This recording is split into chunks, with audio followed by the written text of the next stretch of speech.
भगवती सूत्र में कहा गया है, अत्थिणम भन्ते नेरईयाणम तत्थ गयाणम एवं पन्नायए तंजहा समया इवा आवलिया इवा जाव ओसप्पिणी इवा उस्सप्पिणी इवा नो त्युनट्ठे समट्ठे से केनट्ठेनं भन्ते एवं बुच्चै नेरईयाणम तत्थ गयाणम नो एवं पन्नायए तंजहा समया इवा आवलिया इवा जाव ओसप्पिणी इवा उस्सप्पिणी इवा गोयमा इह तेसिम मानम इहम तेसिम पमाणम इहम तेसिम एवं पन्नायए तंजहा समया इवा जाव उस्सप्पिणी इवा से तेनट्ठेणम जाव नो एवं पन्नायए तंजहा समया इवा जाव उस्सप्पिणी इवा। प्रश्न किया गया कि जो नैरयिक हैं, जो अपनी जगह पर हैं, मनुष्य लोक से अलग हैं, उनके विषय में ऐसा प्रज्ञापन हो सकता है क्या कि समय, आवलिका, अवसर्पिणी, उत्सर्पिणी आदि, दिन, रात, महीना, वर्ष, यह समय का जो मापन है वो नरक में वहाँ हो सकता है क्या? तो कहा गया यह अर्थ संगत नहीं है। नैरयिकों के ये समय, आवलिका, दिन, रात, महीना, वर्ष, ऐसी बात वहाँ प्रज्ञापित नहीं होती है। क्यों नहीं होती है? कि वे मनुष्य लोक से बाहर हैं, उनके वहाँ ऐसी व्यवस्था नहीं है, महीना, वर्ष आदि आदि, क्योंकि यह सारी व्यवस्था मनुष्य लोक की है। और मनुष्य लोक में यह व्यवस्था होती है, दिन, समय, आवलिका, दिन, रात, महीना, वर्ष, और फिर यूँ करते करते अवसर्पिणी, उत्सर्पिणी आदि आदि।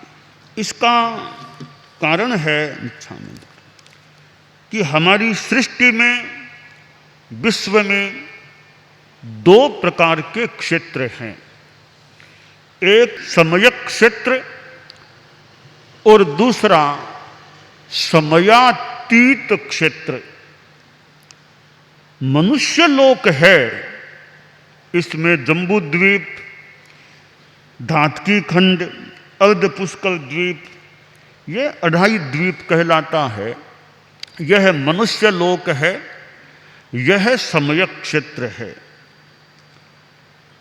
नरक लोक, देवलोक और 2.5 द्वीप के बाहर के आगे के जो क्षेत्र हैं वे भी समयातीत क्षेत्र हैं।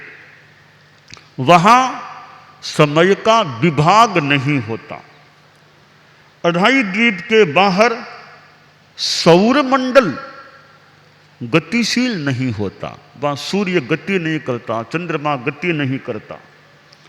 जहाँ सूर्य है वहाँ सूर्य है, जहाँ चंद्र है वहाँ चंद्र है, सब अवस्थित हैं।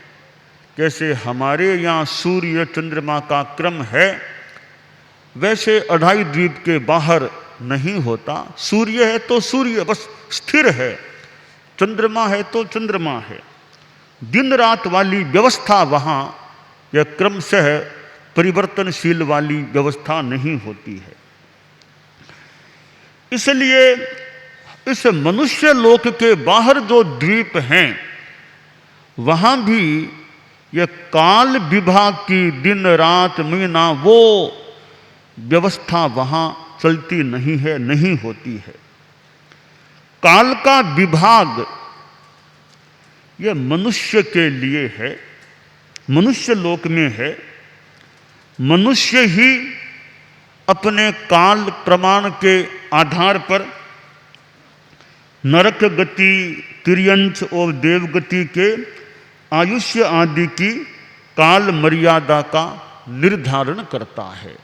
यानी हम जो अपने थोकड़ों में आदि में आगमों में ये पढ़ते हैं या सीखते हैं, जानते हैं कि नरक में है, उनका आयुष्य न्यूनतम 10,000 वर्ष है, उत्कृष्ट 33 सागरोपम है, देवों में भी जघन्य 10,000 वर्ष है, उत्कर्षतः 33 सागर है, और त्रियंचों का किसी का इतना आयुष्य है, किसी का 22,000 वर्ष का है, किसी का 3,000 वर्ष का है। यह जो आयुष्य है वो हमने अपनी व्यवस्था के अनुसार उन पर हम आरोपित करके जानते हैं। बाकी नरकलोक में ऐसी कोई व्यवस्था नहीं है कि सन 2022 आ गया 23, वहाँ कोई ऐसी व्यवस्था नहीं है। वो अपने ढंग से जीने वाले हैं। हम उनके कालमान को अपने सांचे में ढाल करके जानते हैं।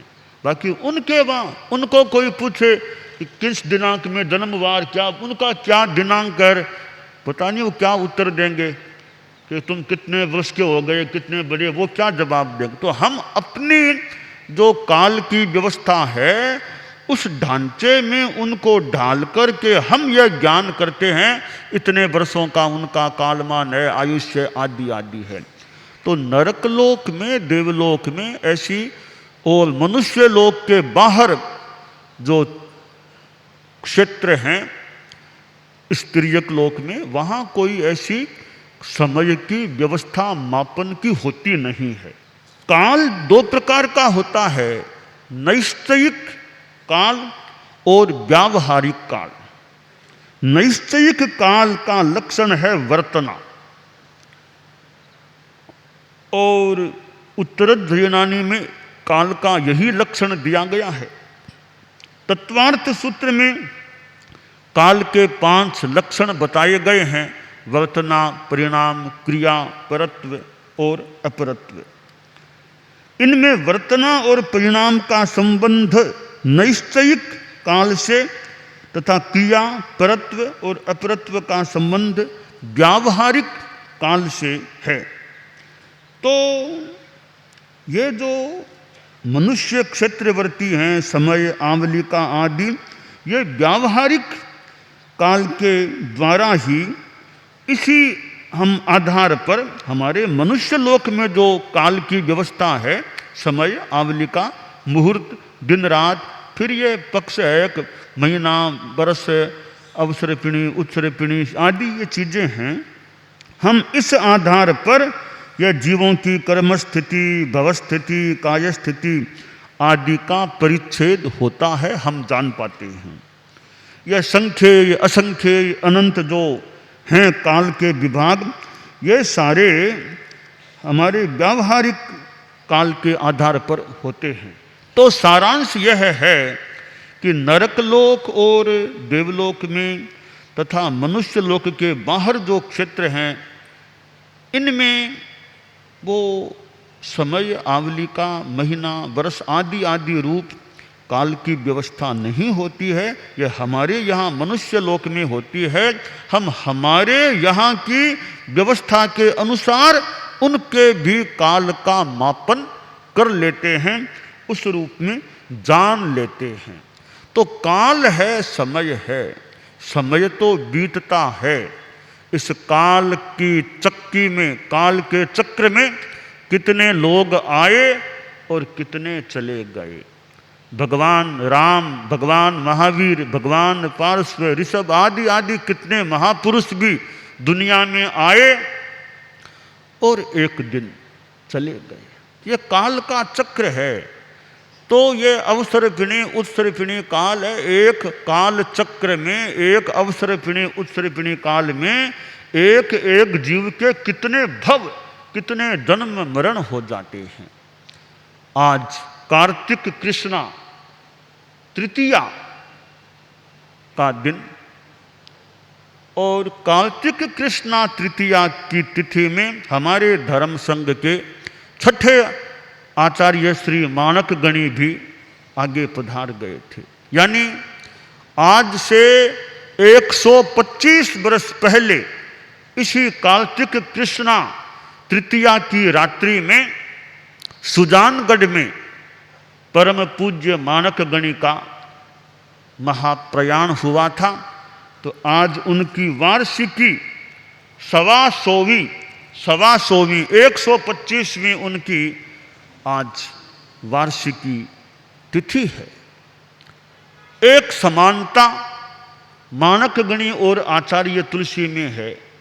वो समानता यह है कि उस समानता को भी अनेक संख्या में भी ले सकते हैं। समानता यह है कि आचार्य तुलसी की महाप्रयाण तिथि कृष्णा तृतीया है और मानक गणी की भी यह महाप्रयाण की तिथि कृष्णा तृतीया है। गुरुदेव तुलसी की आषाढ़ कृष्णा तृतीया और मानक गणी की कार्तिक कृष्णा तृतीया, यह पहली समानता। दूसरी समानता है कि आचार्य तुलसी का महाप्रयाण वर्ष विक्रम संवत 2054 है। मानक गणी का महाप्रयाण वर्ष विक्रम संवत 1954 है, यानी करीब 100 वर्षों का अंतर है मानक गणी के महाप्रयाण और आचार्य तुलसी के महाप्रयाण में। करीब 100 वर्षों का 54 100 वर्षों बाद जो 54 का वर्ष आया उसमें परम पूज्य आचार्य तुलसी का महाप्रयाण हुआ था। और तीसरी बात थोड़ी सी यह भी है कि मानक गणी मघवा गणी के उत्तराधिकारी थे और आचार्य तुलसी एक मघवा गणी के मान लो कृपा पात्र शिष्य कालू गणी के उत्तराधिकारी थे। तो मघवा गणी से दोनों का संबंध हो गया। मानक गणी तो उनके उत्तराधिकारी थे और आचार्य तुलसी मघवा गणी के कृपा पात्र सुशिष्य कालू गणी के उत्तराधिकारी थे, शिष्य भी थे। तो मानक गणी और आचार्य तुलसी दोनों का संबंध किसी रूप में थोड़े से फासले से भी आचार्य तुलसी का मान लें तो मघवा गणी के साथ उनका संबंध हो जाता है। जब मघवा गणी की महाप्रयाण शताब्दी का अवसर आया तो आचार्य तुलसी सरदार शहर पधारे थे। लाडनू पहले विराजे हुए थे। सरदार शहर मघवा गणी की शताब्दी का मौका था तो सरदार शहर पधारे, क्योंकि मघवा गणी का महाप्रयाण का स्थल सरदार शहर है, वो जमड़ों की हवेली है, तो वहां पधारे थे। तो मानक गणी जिनकी आज 125वीं वार्षिकी पुण्यतिथि है, हमारे धर्म संघ को मानक गणी छठे आचार्य के रूप में प्राप्त हुए थे और धर्म संघ को करीब 4-5 वर्षों का ही मौका मिला मानक गणी के शासन काल में रहने का, क्योंकि विक्रम संवत 1949 में वे आचार्य पद पर आरूढ़ हुए थे और 54 में तो महाप्रयाण को प्राप्त हो गए। 5 वर्ष भी पूरे संपूर्णतया नहीं मिले, 5वें वर्ष में ही उनका महाप्रयाण हो गया। एक युवा अवस्था में मानक गणी आचार्य पद पर आरूढ़ हुए और युवा अवस्था में ही वे महाप्रयाण को भी प्राप्त हो गए थे। मानक गणी जयपुर से होते थे और उनकी जो दीक्षा हुई तो श्रीमद् जयाचार्य की भी कृपा मान लें, थोड़ा परिश्रम मान लें कि मानक गणी के जो संसार पक्षीय बाबा जी होते थे लक्ष्मण जी, उनको समझाने का बताने का कार्य दयाचार्य ने भी किया था कि भी यह मानक हमको दे दो, मानक को दीक्षा दे दें। कहा भी मानक तो एक शहर का बच्चा है, जयपुर जैसे शहर का बच्चा, वो कैसे साधुपन के कष्टों को झेल सकेगा, इतना बोझ उठाना चलना कैसे क्या होगा। दयाचार्य ने बहुत कृपापूर्ण बात फरमाई कि लाला जी माणक मान लो वो जोर की बात है तो एक ओगा तो उठा लेगा ना, माणक एक ओगा तो उठा लेगा ना, इतना ही बहुत है, कोई बात नहीं। कितनी कृपा कि और बोझ नहीं, इसी ओगा तो उठा लेगा, इतना बोझ ठीक है। और इतिहास बताता है श्रीमद् दयाचार्य ने यहाँ तक संकेत या अपनी मनोभावना फरमा दी लाला जी उनके बाबा जी को कि मारे लारे तो मगजी है, मगजी नहीं कोई तो चीज सी नहीं, तो माणक माने चीज है। तो इस प्रकार मानो दयाचार्य ने कुछ परिश्रम करके माणक को प्राप्त किया था, और दयाचार्य ने जो फरमाया था कि मारे लारे मगजी है, मगजी ने चईसी, तो मगवा गणी ने उन्हीं को उत्तराधिकार अपना सौंपा था। हम समानता की बात करें माणक गणी और आचार्य तुलसी की समानता में, तो माणक गणी का युवाचार्य काल बहुत थोड़ा था। चैत्र कृष्णा दूज को युवाचार्य बने, चैत्र कृष्णा पंचम को मगवा गणी का महाप्रयाण हो गया। मानो करीब 3 दिन का कालमान उनका आश्रय युवाचार्य का रहा।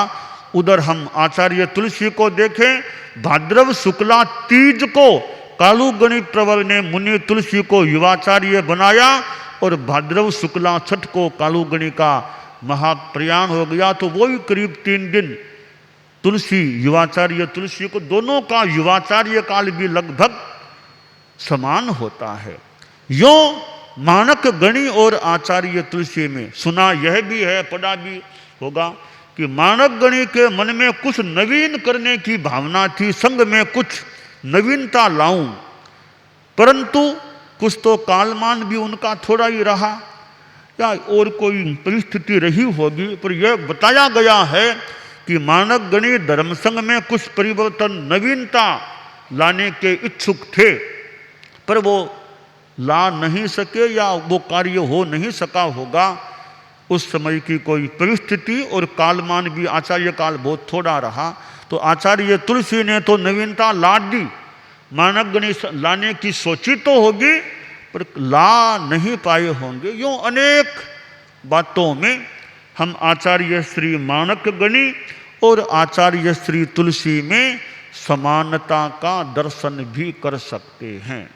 तो यह काल का जो क्रम है कि माणक गणी एक साधु मुनि माणक के रूप में जयपुर से हमारे धर्म संघ को मिले थे, और धर्म संघ के अनुशासता बन गए, आचार्य बन गए, और थोड़े से वर्षों के बाद उनका महाप्रयाण भी हो गया। आज की तिथि में सुजानगढ़ में विक्रम संवत 1954 का उनका चतुर्मास, सुजानगढ़ जो छापर से बहुत दूर नहीं है, 5 कोस भी पूरा नहीं होगा, उस क्षेत्र में उनका चतुर्मास था। उस चतुर्मास में ही कोई स्वास्थ्य की स्थिति बिगड़ी थी, स्वास्थ्य की स्थिति पर असर हुआ था, और आखिर वो ट्रीटमेंट का प्रयास तो किया था, पर ट्रीटमेंट की उतनी सार्थकता नहीं हो सकी जितनी सार्थकता आवश्यक थी। जीवन को बचाने के लिए जितनी आवश्यकता थी, ट्रीटमेंट इतना सफल नहीं हो सका, ऐसा लगता है। आदमी प्रयास कर सकता है, प्रयास का पुरुषार्थ का फल तो मिले न मिले, कई बार हाथ की बात नहीं होती है।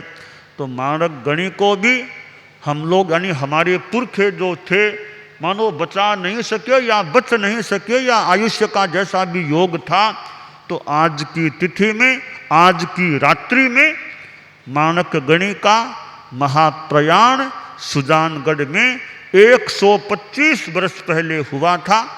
मैं परम पूजनीय माणक गणी के प्रति उनकी 150वीं वार्षिकी तिथि के अवसर पर श्रद्धा भाव अर्पण करता हूँ।